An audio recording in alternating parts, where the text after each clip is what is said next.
미국 캘리포니아 북쪽에 가면은 샌프란시스코라고 있습니다. 자, 세계에 많은 사람들이 관광하는 처소입니다.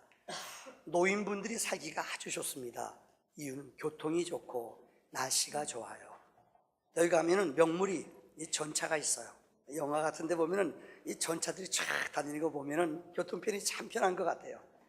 거기 누구나 찾아가면 보는 게 금문교라고 있습니다. 골든 게이트 브릿지라는 금문교입니다. 세계에서 두 번째로 긴, 그 당시 양식으로는 여기 트러스가 별로 없잖아요. 쭉 갈 수 있는. 1937년도에 이 다리가 지어졌습니다. 그런데 이런 일이 있었답니다. 1년 동안 이것을 몇 년 동안 짓는데 첫 해에 23명이 떨어져서 죽었어요. 여러분, 아래 물길이 아주 물길이 셉니다. 그러니까 떨어지면 이거 빠져나오기가 어려워요. 그러니까 32명이 이 23명이 죽었어요. 얼마나 사람들이 두렵겠어요. 그래서 그 다음 사람들이 이 일을 잘 못하는 거예요. 그래서 설계사가 그곳에다가 안전망을 옆에다가 설치했습니다. 많은 돈을 들여서 안전망을 설치했어요. 그런데 그 다음에도 10명이 떨어졌답니다. 그런데 한 사람도 안 죽었어요. 이유는 떨어졌는데 안전망에 쫙 걸렸다는 거예요. 그 다음부터 변화가 일어나기 시작했습니다. 일의 능률이 약 20에서 25% 능률이 사람들에게 향상되는 거예요. 왜 떨어져도 여러분 혹시 경험해 보셨어요? 사닥다리 타거나 이런 길, 위험한 길 갈 때 아래 보거나 이 바깥에 보면은 사람이 위험해서 이 눈을 못 떠요. 무섭습니다. 엄청나게 어려움이 있습니다. 그런데 이것을 제하고 나면은 엄청난 우리에게 능력이 나타납니다. 능력이 25%가 증가될 뿐만 아니라 사람들이 손놀림이나 발놀림이나 운반하는 것들이 전혀 부담이 없다는 거예요. 이유는 왜요? 이유는 사람들이 안전망이 있기 때문에 어떤 일이 있어도 떨어져도 살아난다는 확신이 있기 때문이에요. 왜 제가 서론에 이런 얘기를 드린 줄 아십니까? 인생을 살아가면서 우리 삶 속에 안전망이 있는 사람과 안전망이 없는 사람과는 엄청난 차이가 있습니다.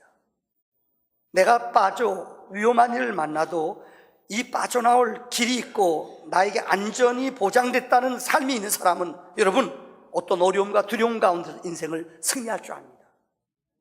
복음은 영적인 우리의 안전망입니다.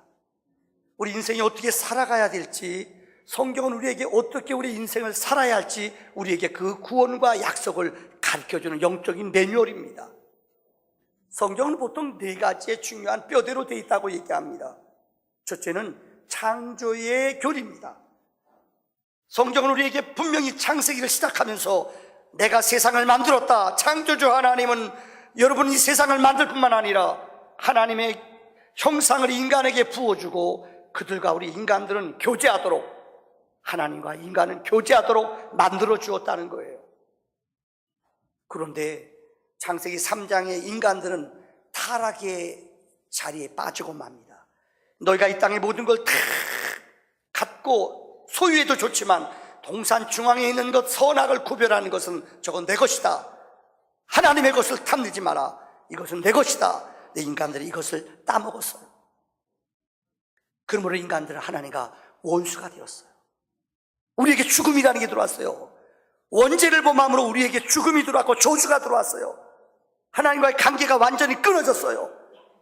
그런데 세 번째, 이 끊어진 죽음으로 영원히 마귀의 밥으로 살아가는 인간을 구원하기 위해서 하나님이 인간의 몸을 입고 이 땅에 오셨어요. 그분이 예수예요. 예수님이 우리 위해 십자가에 못 박혀 죽으셨어요. 이게 대속 구속의 교리예요.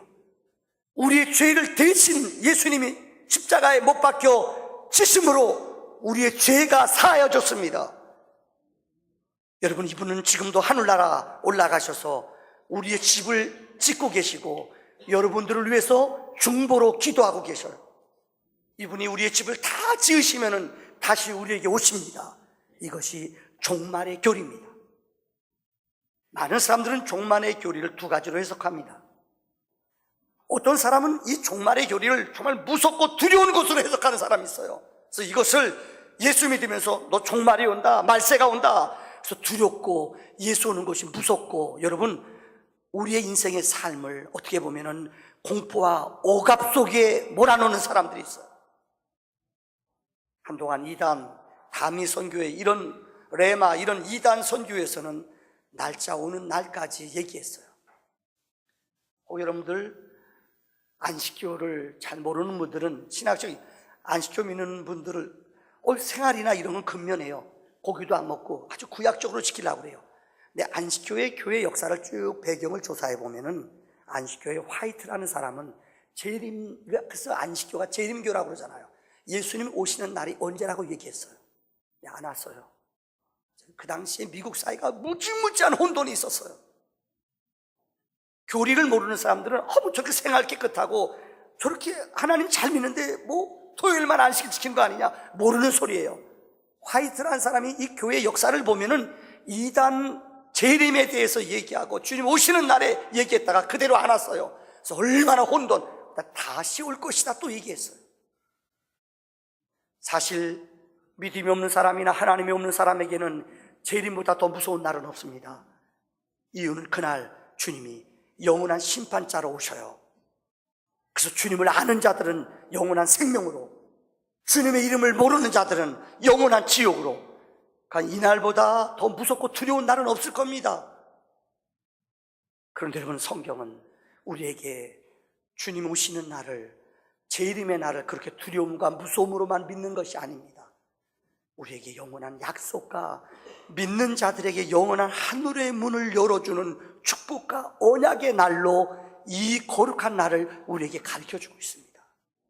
오늘 성경의 말씀을 통해 다니엘서를 1장부터 지금 12장까지 계속 강의했습니다. 오늘 마지막, 다니엘서의 마지막 때에 다니엘을 통하여 주님이 마지막 때에 어떻게 우리가 인생을 살아가야 되며 어떻게 마지막 때를 준비해야 되는가, 성경의 말씀을 통하여 하나님의 음성을 듣기를 원합니다. 첫째는 마지막 때의 징조입니다. 우리가 읽지 않았습니다만은 다니엘서 11장 40절에 보면은 마지막 때라는 말이 있습니다. 또 12장 오늘 4절의 말씀에도 마지막 때라는 말씀이 있습니다. 오늘 12장 9절에도 마지막 때라는 말씀이 있습니다. 성경은 계속 다니엘서에 마지막 때라는 말을 얘기하고 있습니다. 이 마지막 때라는, 성경적으로 마지막 때는 악한 영들, 적그리스도들이 나타나고 거짓 선지자들이 나타나고 그들이 마지막 최후의 발악을 하는 시대, 이때가 마지막 때입니다. 이때 주님이 오실 날이 얼마 남지 않았다는 것입니다. 사실 요즘처럼 이단들이, 적그리스도들이 나타나서 교회를 혼돈하게 하고 믿음의 성도들의 영혼을 여러분 병들게 하는 시대는 없었습니다. 오늘 본문 12장 1절의 말씀을 보세요. 그때에 내 민족을 호위하는 큰 군주 미가엘이 일어날 것이요 또 환란이 있으리니 이는 개국 이래로 그때까지 없던 환란일 것이며 라고 말하고 있습니다. 여기 그때라는 말은 앞뒤 연결규를 보면은 마지막 때라는 거예요. 주님이 오시는 그때에 여러분 이 땅에 민족을 호위하는 큰 군주 미가엘, 성경에 보면은 천사군이 크게 3개가 나옵니다. 루시엘 천사는 하나님 앞에 찬양하는 천사요, 가브리엘 천사는 천사장으로 우리에게 기쁜 소식을 전해주는 천사가 가브리엘이에요.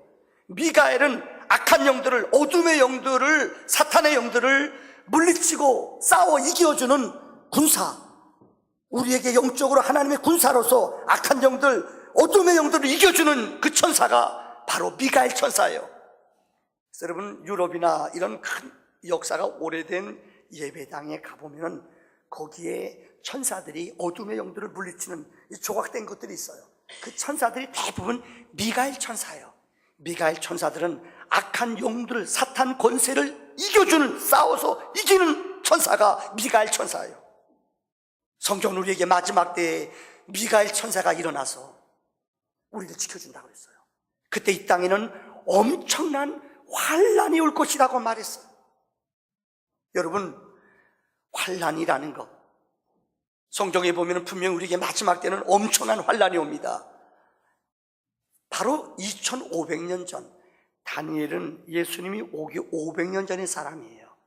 근데 하나님이 다니엘을 통하여 마지막 때에, 그러니까 2500년 전에 예언한 거예요. 마지막 때에 이전에도 없고 앞으로도 없을 엄청난 환란이 우리에게 온다고 말했어요.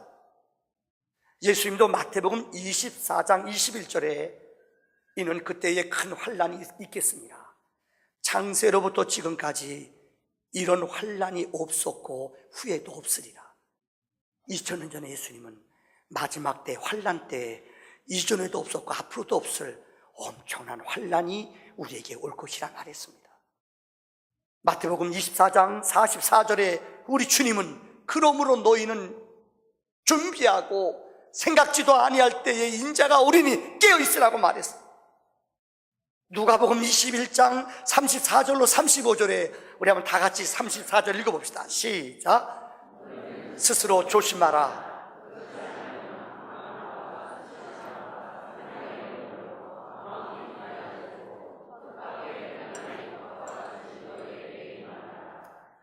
다 시작. 이날은 온 지구상에 거하는, 여러분 주님은 2000년 전에 생각해 보세요. 10년 20년이 아니에요. 2000년 전에 마지막 때 내가 오기 전에는 이 땅에 엄청난 환란이 임할 것이라고 말했어요. 이상 열거한 말씀 속에 요즘 우리 주변에 일어나고 있는 큰 세 가지 환란을 말씀드리려고 합니다. 첫째는 기근이에요. 우리는 부유하고 좀 이렇게 잘 사는 나라에 살기 때문에 그것을 잘 몰라요. 이 지구상의 세계 식량 기구 보고에 의하면은 이 지구상에 3분의 1의 사람들은 잠자리에 잠들 때에 배가 고라 배고파서 잠자리에 든대요. 더 놀라운 것은 이렇게 기근이 심한데도 여러분 GMO라고 들어보셨죠? 제가 설교 시간에 몇 번 얘기해서 한번 들어가 쳐보세요. GMO라는 게 뭐냐면은 세계 식량을 그들이 다국적 기업에서 이 식량을 자기네들이 다 접수하는 거예요. 우리 어린 시절에 아마 여러분 나이 드신 어른들은 알 거예요. 옥수수라든가 여러분 종자씨, 배추라든가 이런 거 그 다음 해 위에서 종자씨를 그 먹지 않아. 아무리 가난하고 흉년이 들고 어려워도 종자씨는 절대 먹지 않아요. 종자씨라는 게 있었어요. 보존해놨던 거, 씨앗들이요. 그런데 여러분 이 종자씨가 지금 없어졌어요. 우리나라에 GMO라는 것이 유전자를 변형해서 씨앗을 만들어요. 근데 이 씨앗을 심으면은 그 다음에 여러분 그 곡식 그 알맹이를 걷어다가 심으면은 유전자로 변형됐기 때문에 열매를 맺지 못해요. 한 번밖에 못 써요. 그래서 세계 모든, 우리나라만 아니라 세계 모든 나라들이 이 GMO에서 나오는 씨앗들을 써요. 근데 유전자로 변형한 것을 인간들이 먹기 시작하면은 몸에 기현상이 일어나요. 장애자들이나 이 돌연변이 현상이 일어나 많은 병들이 생긴다는 거예요. 이제는 우리가 이 먹이 사슬을 벗어날 수가 없대요. 이것을 지금은 싸게 팔아요. 나중에도 말씀드리겠습니다만은 모든 것이 순기능과 역기능이 있어요. 여러분 싼 값으로 대량으로 유전자를 변형해서 식량을 씨앗을 만들었다는 거예요. 근데 이것이 좋을 때는 싸게 파는데 인간들이 못된 짓을 하고 악한 일을 하는 사람들은 이것을 가지고 목숨 담보를 걸어요. 그래서 무지무지하게 비싼 가격으로 팔아요. 그럼 견뎌낼 수가 없어요. 이 무기가 된다는 거예요. 지금 이 지구상에 아마 여러분들 서양에서는 이것이 오래전부터 환경단체에서 일어나고 있습니다. GMO. 우리는 먹이, 사슬이, 먹이가 우리가 먹는 먹거리들이 이 GMO의 지배를 거의 다 받아요. 이제는 빠져나갈래야 빠져나갈 수가 없어요. 농사를 안 지니까. 두 번째는 우리 인간에게 오는 무서운 환란이 테러라는 거예요. 몇 년 전에 우리는 여러분 세계의 가장 경제의 두뇌라고 불리웠던 월드 트레이드 센터 2,300명가량이 졸지에 아십니까? 테러로 그 엄청난 빌딩이 무너지면서 죽었어요. 요즘 최근에 우리 주변에 일어나고 있는 프랑스의 제일 휴양 도시 그곳에 축제 기간 동안에 차를 몰고 사람이 그죠? 수십 명을 막 치워받고 죽이잖아요. 이건 약과예요. 총으로, 테러로 이 지구상에 우리도 이제는 테러의 총정구역이 아니에요. 총 가지고 사람들이 죽이는데 뭐 눈 하나 깜짝하잖아요. 그래도 총을 막지를 못해요. 왜요? 힘 있는 사람이, 권력 있는 사람들이, 권력층들이 이 총 파는 총 가지고, 총 파는 것 가지고 수입을 거둬들여요. 그러니까 이 제도를 못 바꿔요. 왜? 권력과 힘 있는 사람과 연결이 돼서요. 이제 우리가 상상하지 못하는 엄청난 테러들이 이 지구상에 일어나고 있습니다. 근데 우리는 시간이 지나면 나랑 상관없으니까 잃어버리고 말아요. 더 무서운 것은 질병입니다. 여러분, 아프리카 땅에 선교하는 선교사님들 얘기가, 아프리카 땅의 5분의 1 아이들은 전부가 다 에이즈래요. 에이즈가 뭔지 알죠? 부모가 에이즈면은 아이가 태어날 때 에이즈로 태어나요. 근데 우리는 눈 하나 깜짝하지 않아요. 혹시 몇 년 전에 메르스라는 병이 있었어요. 우리나라에 있었죠. 메르스라는 병.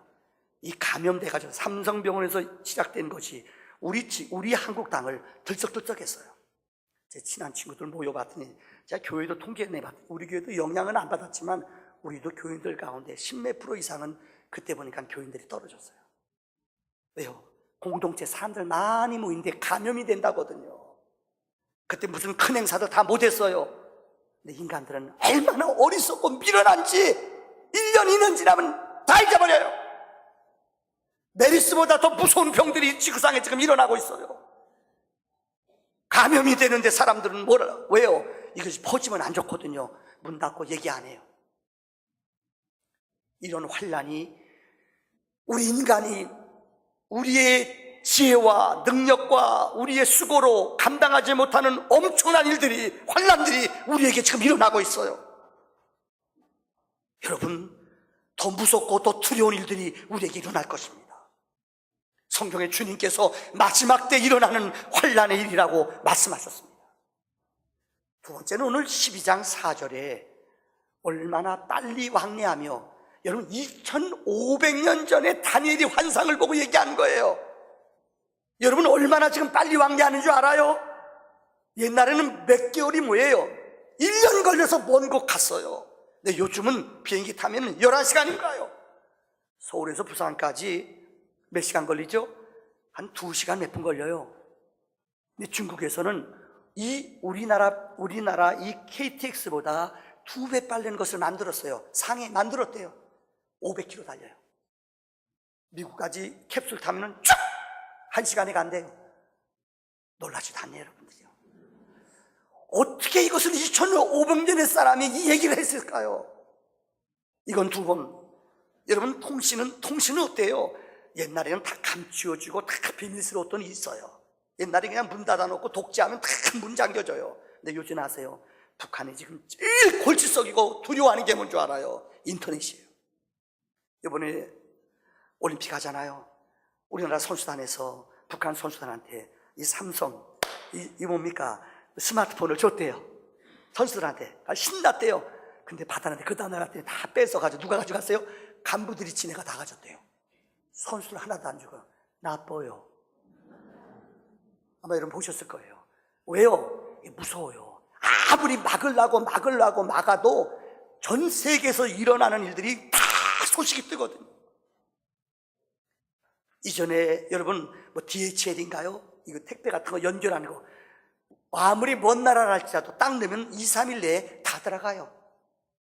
성경은 마지막 때에 이런 빠른 왕래가 이루어진다고 그랬어요. 그다음 세 번째, 성경은 다니엘을 통하여 4절에 이렇게 말했습니다. 지식의 증가가 너무 엄청나요. 요새 어머니 아버지들 혹시 손자 손녀들 할아버지 할머니 보세요. 자녀들 책 한번 봐보세요. 몰라요. 알 수가 없어요. 100년 동안에 얻었던 지식 10년, 아니 요새는 1년 내에 다 들어와요. 지식이 너무나 많아요. 인터넷 들어가서 웬만한 거 준비하다 보면은 여러분 보세요. 어찌나 친절한 사람들이 많은지. 하여튼 뭐 자기가 아는 지식 어디서 따온 거 다 띄워줘요. 근데 여기서 우리는 속아요. 어느 것이 진짜인지 어느 것이 가짜인지. 어느 날 제가 설교해요. 근데 우리 교인 가운데 어떤 분이, 어느 분에서 이제 개인적인 어느 분 얘기했어요. 그러니까 이분 인터넷에, 목사님 그분이 이렇게 나쁜 사람입니다. 나 쫄았어요. 근데 진짜 들어가 보니까는 내가 알지 못하는 그분의 역사적인 가오나 실수가 많아요. 요새는 성도님들이 들어도 빈말이 아니에요. 듣고 판단해요. 워낙 지식적이니까. 여러분, 모든 게 순기능이 있고 역기능이 있어요. 그 사람에 대해서 좋은 점도 있지만 역사적으로 우리 신을 파였고 못된 짓을 했고 다 사람들이 인터넷 띄우는데 이게 진짜 맞는 건지 그런 건지 판단하기가 어려워요. 어르신네들 보지 마세요. 혼돈이 와요. 진짜 어느 정보를 믿어야 될지, 어떤 정보가 맞는 건지 헷갈려요. 너무나 많은 영적으로 요즘 많은 도전이요, 우리 기독교계에 많은 신앙적인 이야기들이 뜨잖아요. 근데 여러분 그거 알아야 돼요. 절반 정도는 이단 아이들이 들어와서 막 휘젓고 다녀요. 신천지, 안상홍 이런 데 있죠. 이런 데 사람들이, 구원파 이런 애들이 들어와서 막 뛰어요. 목사인 저도 어느 때 너무너무 잘 뛰었어요. 감동받아요. 은혜 받는데도요. 근데 마지막 부분에 보면은 이거 이단이에요. 근데 이걸 분별하지 못해요. 이만큼 마지막 때에 지식이 증가해요. 어느 것이 바른지. 제가 어떤 비유는 들지 않겠습니다. 어느 우리나라 역대 대통령이에요. 이분 존경하는 사람도 있어요. 근데 뭐 어떻다 그걸 보면은 정말 이 사람 존경할 수가 없어요. 제가 무슨 얘기 드린 줄 아세요? 너무나 많은 지식으로 말미암아 사람들이 영적으로 혼돈이 온다는 거예요. 그래서 지난 말씀드렸죠. 미국의 가장 부유한 사람들이 다니는 학교들이 있어요. 바로 그곳에서는 초등학교, 중학교 다닐 때까지, 고등학교 졸업할 때까지는 절대 애들한테 학교 원칙이에요. 스마트폰을 안 사용하게 해요. 페이스북, 아이폰, 이런 엄청난 돈을 버는 그 회사에 다니는 아버지들이 아이들을 보내는 학교예요. 왜요? 그 전문가들이 애들한테 어릴 적부터 너무나 이 핸드폰 사주면은 아들 아세요? 초등학교 애들부터 보세요. 이거 가지고 혼자 방에 들어가서 엄마 아빠 대화 끊어줘요. 이거 만지느라고요. 엉뚱한 짓 해요. 채팅하고 음란 사이트 다 들어가요. 애들이 도사예요, 도사. 어떻게 24시간 따라다닐 수 있어요? 여러분, 많은 지식을 빨리 얻어요. 인터넷 들어가면 너무나 좋은 시들 복사에다 따와요. 그러니까 내가 내 머리를 쓰거나 고민하거나 결단하기 위해서 애쓰지 않아요. 그러니까 애들이 쉽게 말하면 스펙은 쌓이는데 속은 철학이나 인생의 삶의 기준이 없어진다는 거예요. 이걸 성경에서는 지식이 증가한다고 말하고 있어요. 오늘 본문은 두 번째로 우리에게 이렇게 말합니다. 2절의 말씀에 그때 주님이 다니엘서의 결론을 이렇게 말씀하세요. 땅의 티끌 가운데 자는 자 중에 많은 사람이 깨어나 영생을 받는 자도 있겠고 수치를 당하여서 영원히 부끄러움을 당할 자도 있을 것입니다. 여러분, 구약 다니엘서를 통하여 하나님이 영생이라는 단어를 오늘 구약에 처음으로 쓰셨어요. 이 땅에 많은 무리가 있는데 두 그룹으로 나뉘어진다는 거예요. 깨어있는 사람, 때를 분별할 줄 알고 주님의 때를 분별할 줄 아는 사람은 영원한 생명을 받을 것이요, 그러나 이것을 믿지 않고 이것을 부인하는 사람들은 수치를 당하여 영원히 부끄러움을 당하는 사람이 있다고 그랬어요. 영원히 수치를 당할 사람이 있고 또 영원히 생명을 누릴 사람이 있다고 성경은 말해요. 어떤 사람, 예쁘거나 공부를 많이 했거나 몸매가 예쁘거나 이것 가지고서 우리가 영생받거나 구원받는 게 아니라는 거예요. 오직 주님을 알고 예수를 믿고 예수의 능력과 복음의 능력을 깨달을 때에 우리는 구원과 생명을 얻는 줄을 믿습니다. 성경이 어떤 책입니까? 하나님을 모르던 자들이, 영생이 없는 자들이, 생명이 없는 자들이 예수를 만나요. 성경은 예수를 만나는 책이에요. 그러면 그의 삶 속에 내 주인이 바뀌어요. 내 주인이 예수 그리스도를 고백해요. 그분을 하나님 아버지로 고백해요. 그럼 그 사람에게 영원한 생명이 있어요. 사도행전, 여러분 요한복음 4장의 말씀 보세요. 태어나서부터 가장 음란한 짓을 하는 여자가 있어요. 바람 펴요.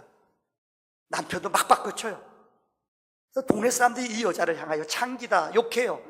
그러니까 이 여자는 물두로 아무도 안 나오는 때뼈 쨍쨍쨍을 12시에 물두러 나갔어요. 주님이 거길 지나갔어요. 주님이 여인을 만났어요. 여인에게 말해요. 여인아, 내게 물을 다오. 딱 보니까 예수님 유대인 같아요. 당신 유대인이 어떻게 나 같은 사마리아 사람에게 물을 달랍니까? 주님 말씀해요. 너는 내 남편이 5인데 벌써 바뀌었구나. 지금 사는 내 남편도 내 남편이 아니구나. 이 여자가 깜짝 놀라요. 남편을 5에 갈아치고 지금 사는 사람도 부정하게 사는 거예요. 자기를 알아요. 당신 누구십니까? 주님 말해요.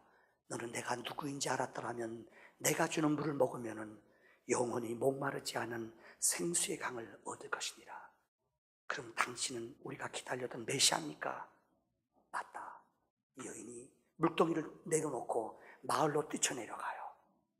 그래서 여러 사람들한테 외쳐요. 와서 보라, 우리가 기다렸던 메시아 그분이 지금 왔다는 거예요.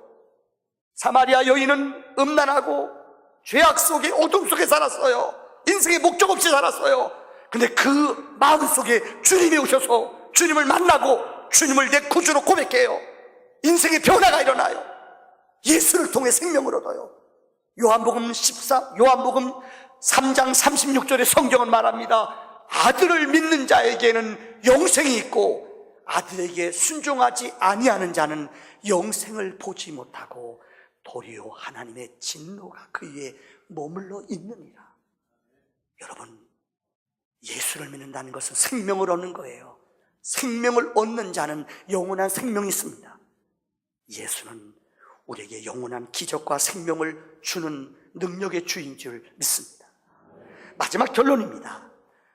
오늘 성경은 3절의 말씀에 다니엘 사람은 보통 사람들이 이 3절만 기억해요. 많은 사람을 옳은 대로 인도하는 사람은 하늘의 별과 같이 빛날 것이니라. 오늘 마지막 다니엘서의 결론입니다. 하나님 우리에게 말씀하십니다. 너희는 하늘의 스타가 되라. 한번 옆에 사람하고 인사합시다. 하늘의 스타가 됩시다. 다시 한번 시작. 여러분, 우리 교인들은 다 알아요. 군대에서 대령 부인들이 아침 새벽 기도 끝날 때마다 늘 집에 가면서 부르는 노래가 뭔지 아세요? 저 별은 나의 별, 저 별은 남편 별. 그런데요, 얼마나 장군이 되고 싶은지. 여러분, 장군이 되면은 한 8, 90까지가 바뀌어요. 장군이 되면은 허리띠도 바뀌어요. 장군 띠가 있어요. 구두도 바뀌어요. 알아요? 장교들 구두가 아니라 옆으로 자꾸로 하는 거. 저도 그거 신어봤어요. 얘기하지 마세요. 와, 비서도 생기고요. 비서 있죠? 전속부관도 생기고요. 신분이 한 90개가 바뀌어요. 그런데 여러분 아세요? 완스타 되면은 포스타 될 때까지 포스타는 하나나 둘밖에 안 돼요. 10년이면은 장군 되면은 10년 내에 옷 다 벗어요. 그거 아세요? 우리 권 사장님 형님이 유명한 장군이 있었어요. 장군 된 지요 보통 5, 6년 내에 다 옷 벗어요. 이게 세상 장군이에요. 장군 되면 완스타에서 투스타 몇 년 내에 못 되면 옷 벗어요. 투스타 되면 1명, 2명 올라가죠. 거기에 완스타에서 포스타까지 되는 게 10년밖에 안 돼요. 그래서 죄송합니다.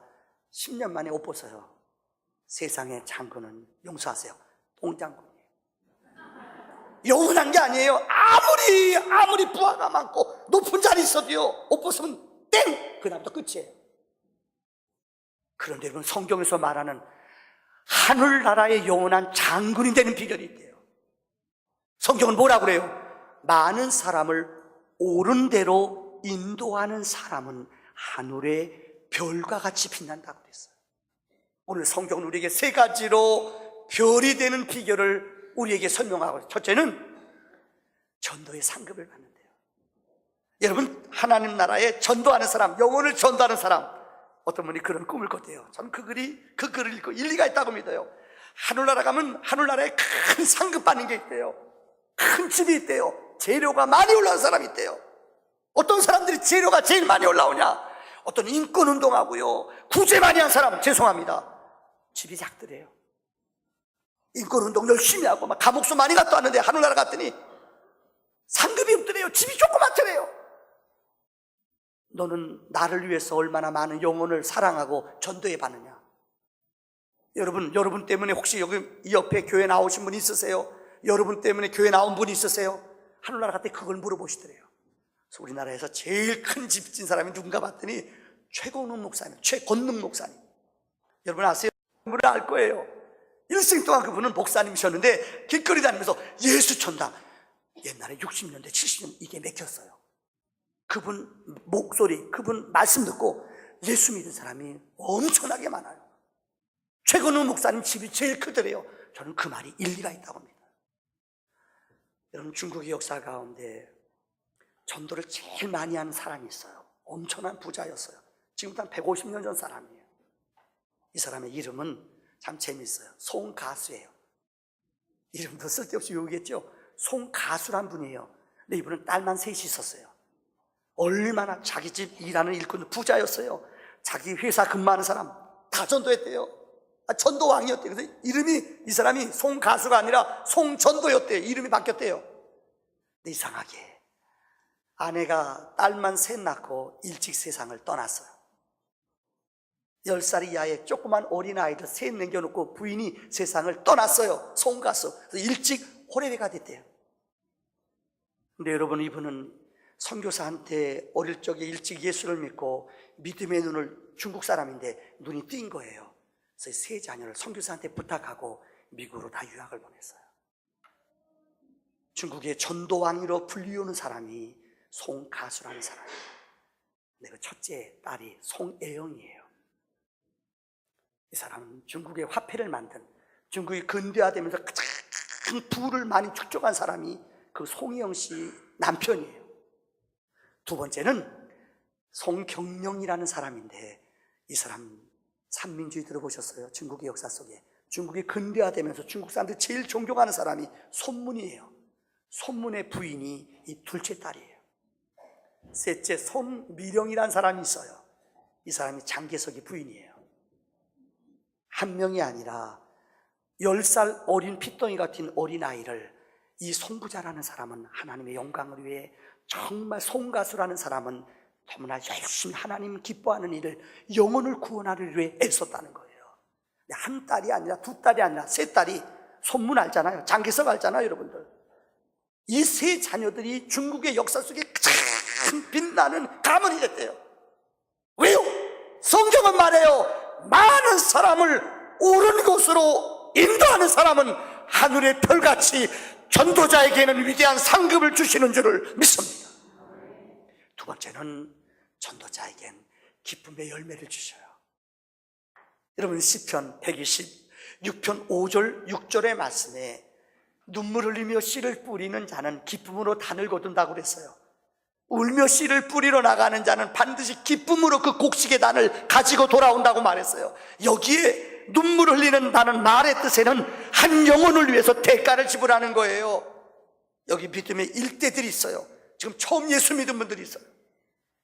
그분들에게는 눈물이 필요해요. 좀 인내가 필요해요.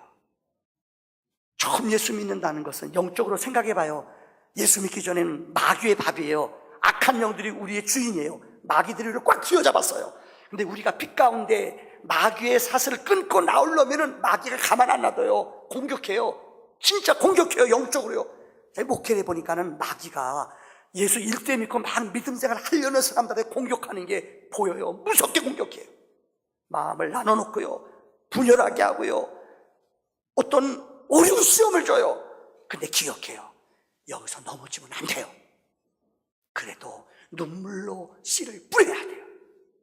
인내로서 그 길을 끝까지 경주해야 돼요. 이럴 때 마귀가 두 손 두 발 다 들어요. 이때 하나님의 거룩한 기쁨의 단이, 승리의 생명의 역사가 이루어지는 줄을 믿습니다. 마지막 세 번째로 허다한 죄를 덮는다고 했어요.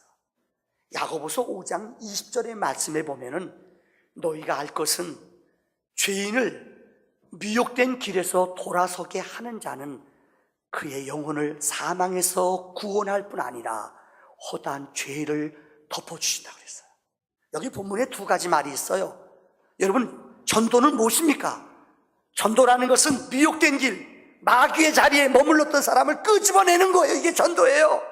전도하면은 여러분, 전도받은 사람 영혼이 악한 자리, 어둠의 자리, 마귀의 사슬에서 끌어내는 거예요. 이게 전도예요. 근데 놀라운 말은 오늘 본문은 그 말이 아니에요. 야고보서 5장 20절에 너희가 알 것은 죄인을 미혹된 길에서 돌아서게 하는 자, 전도 받은 사람이 아니라 전도하는 사람을 얘기하는 거예요. 미혹된 자리에서, 어둠의 자리에서 끄집어내는 사람은 하나님이 전도하는 사람의 영혼을 부하게 한다고 그랬어요. 그의 영혼을 더 큰 사망에서 구원하신다고 그랬어요. 내 영혼을 하나님의 거룩한 은혜 안에 머물게 한다고 그랬어요. 이뿐만이 아니라 내 모든 죄를 하나님 덮으신대요. 저 전도자들은 아세요? 하나님 상급이 커요. 좀 실수하고 전도 많이 하는 분들 가문이나 그 집을 가만히 보세요. 복을 많이 받아요. 물질적인 복과 육신적인 복을 많이 받아요. 왜요? 하나님이 전도자들에게는 허물을 하나님이 덮어주신다고 그랬어요. 이런 거룩한 은혜가 다니엘서를 결론을 지으면서 우리 안에 넘쳐나기를 주의 이름으로 축원합니다. 기도합시다.